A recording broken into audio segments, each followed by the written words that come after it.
eu acredito que a igreja conhece também.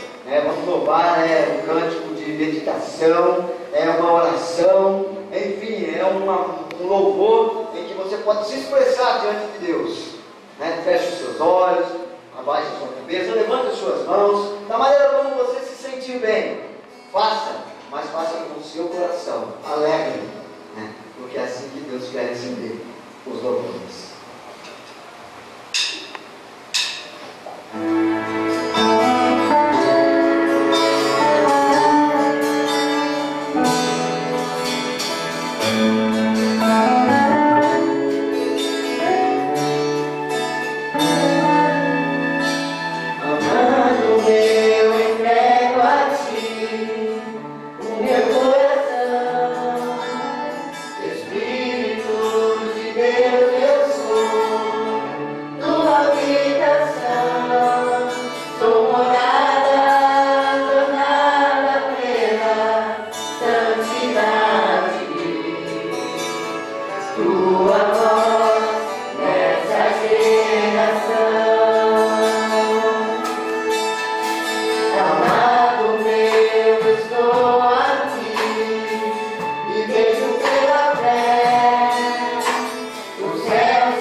Eu multiplicarei.